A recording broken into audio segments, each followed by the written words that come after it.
The film begins and we are shown a forest. Here some men are cutting down trees. They're currently clearing the southern part of the forest. Everything goes as normal throughout the day, but as evening falls, one of their companions suddenly disappears. The supervisor tries to contact their supervisor, but receives no response. So he goes into the forest alone, which proves to be his biggest mistake, as a dangerous creature appears shortly thereafter, attacks him, and kills him. The scene then shifts to a location not far from the forest, where we see the town's sheriff, Paul, the main character of the story. He's sitting alone in a park, looking quite dejected and sad. We then see a horse owner who owned 13 horses, but only had 12. One horse was missing. To find his horse, the man enlists the help of Paul and his fellow detective, named Donnie. During the investigation, they both speculate that the horse might have escaped after seeing the gate open. Therefore, they take the case lightly and leave. Paul goes straight from there to his son. Paul's wife lives separately at her mother's house for some reason. Paul takes his son home and begins cooking dinner. Meanwhile, his son innocently asks Paul, "Dad, when will Mom be with you?" Paul sadly replies, "It'll take time for both of us." While they're still talking, Paul senses someone in the house. When Paul goes to check, no one is there. Unperturbed, he puts his son to sleep and goes to sleep himself. The next morning, when Donnie arrives at Paul's house, he notices animal footprints outside. This leaves Paul quite confused.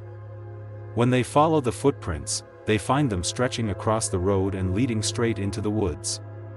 When the two go into the forest, they find some strange footprints there too. Paul inquires about this with the forest department, the forest officials who monitor the forest. The forest department tells him that they neither know anything about this animal nor have they ever heard of it. These footprints become a mystery, with no solution or explanation. This frightens the townspeople. They try hard to find out about this animal, but find nothing. Finally, he allays their fears by telling them that it was just a joke. Next, we see Paul talking to the church priest. The priest tells him that his dog has suddenly disappeared. This means that there were reports of another animal going missing. Therefore, the father must have filed a report about its disappearance. Meanwhile, we see Donnie, who was in Paul's cabin at that time. Donnie takes out a photo of a child from Paul's drawer and starts looking at it intently. This child was actually Paul's, a fact he never told Donnie. When Paul goes to buy groceries at the store owner questions him about the animal that has come to town. Another store employee interrupts, saying that his grandfather told him that there was something dangerous in the forest that could be a threat. But Paul doesn't believe him. He even says, "What kind of police are you, who haven't been able to catch that animal yet?" He hurls several other insults at Paul, angering him. Paul scolds him and leaves. Outside, Paul meets a hunter. He tells him that deer used to be abundant in this forest, but now there's no deer to be seen anywhere near it. It seems as if all the deer have disappeared, not just the deer, but all the animals in the forest. Paul, too, feels uneasy after hearing the hunter's words, and goes to his wife's house to pick up his son. His wife tells Paul that when she and her son went to the park, all the kids there were saying that the demon monster had arrived and that those footprints were his. This frightened Paul greatly. Their conversation also reveals that she had separated 6 months earlier, and for a serious reason. As soon as their conversation was over, his wife sent their son with Paul. While they were on the road, a strange, dangerous creature appeared in front of their car and, upon seeing them, quickly ran into the forest. Paul decided to get out of the car to see the strange creature, and to protect his son, he kept him inside. He orders them to stop. When Paul goes into the woods, he finds the horse's owner's missing horse's collar. This leads Paul to believe that this monster creature may have killed and eaten the horse, and that it may have also killed his father's dog. However, he can't see the animal as it has run away. So Paul starts back toward his car. But when he looks inside, he finds his son missing. This shocks Paul. He calls out for his son repeatedly, but there's no response, further increasing his anxiety. Then, his eyes fall on his horse, and when he goes inside to check, his son is inside. Seeing him, Paul feels relieved. He meets his son and says, "Thank God, he's fine." Meanwhile, we see Donnie, who has come to the hunter's bar. He offers Donnie a drink, and the two begin to talk. The hunter tells him a story about the forest, told by his grandmother. He says that it's believed that spirits reside in this forest. He also tells of a boy who disappeared some time ago and, when found in the forest, was found hanging from a tree 30 feet above, in a very bad condition. Obviously, this couldn't have been done by a human, therefore, everyone believes that a demon monster lives in the forest, preying on humans and animals on a daily basis. This strikes fear into Donnie's heart. Obviously, she, too, is a resident of the same place, so her anxiety increases. The next day, Paul and his wife go to their son's school and meet with the principal. The principal complains about his use of the wrong word. She also explains that whenever their son mentions his brother, it sounds as if he's still alive, even though his brother had died some time ago. The same brother whose photo Donnie found in Paul's drawer. Paul's wife and the principal argue over this, and they leave. Paul passes by a path and sees his son's grave, making him sad. He then spots Donnie standing on the other side, who, upon seeing Paul, approaches. A few minutes later, they hear a strange sound. As they look up at the sky, they see millions of birds flying. The sight of them frightens them both. The hunter tells Donnie that the forest had been destroyed, and it's evident. This means that all the birds are fleeing the forest. The problem is that the birds were supposed to be heading towards the south area, but they're taking the wrong route, which gives them a hint of something strange happening. After listening to Paul, Donnie tells him about his conversation with the hunter. When he mentions the boy's body found in the woods, Paul dismisses it as a murder case because he didn't believe in creatures. Later that night, we see Donnie and Paul's wife. Donnie fixed his car. During their conversation, he tells her the story of his becoming a police officer. Paul's wife also recounts her past. "When I went to my mother's house with my son, my other son and Paul were home alone. Meanwhile, our son went to the swimming pool and accidentally drowned. I distanced myself from Paul, believing he wasn't a responsible father to care for his children. That same night, Paul receives a call from the horse owner. So, he goes to the man's house with Tony. The man was very nervous. He tells them that someone was banging on his door loudly last night. Its voice doesn't sound human at all.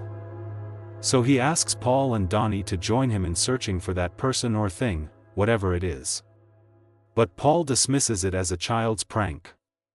Just then, he hears a loud noise in the shed. Paul goes inside the shed alone and sees a strange creature that has escaped him in the woods before. Similarly, it escapes Paul again today.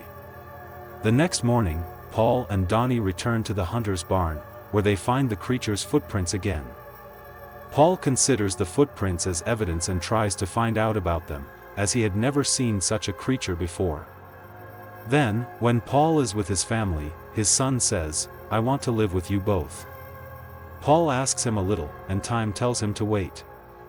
That night, while Paul was driving home, he spotted a dead deer on the road.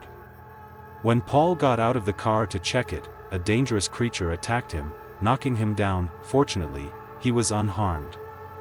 He quickly got back in the car and drove home. The next day, we see Paul and Donnie together again at a bar. Paul tells Donnie about last night's incident. He says that at first, the creature seemed like just a story. But when he was attacked, he too realized the creature's presence, that it really does exist. There, they also encounter a store worker who teases them again by calling them coolies. The next morning, 3 hunters go into the forest to hunt animals, unaware that the creature is watching them. The 3 of them viciously attack each one of them, one by one, as soon as it finds an opportunity. Some time later, Paul passes through the forest and suddenly remembers his son. He behaves strangely, calling out for him. Hearing Paul's voice, a hunter, who is seriously injured, comes to him. Paul takes him with him to help and inquires. The hunter tells him everything that happened in the forest. Hearing this, Paul also understands that the forest has become very dangerous and the creatures there are very cunning and dangerous.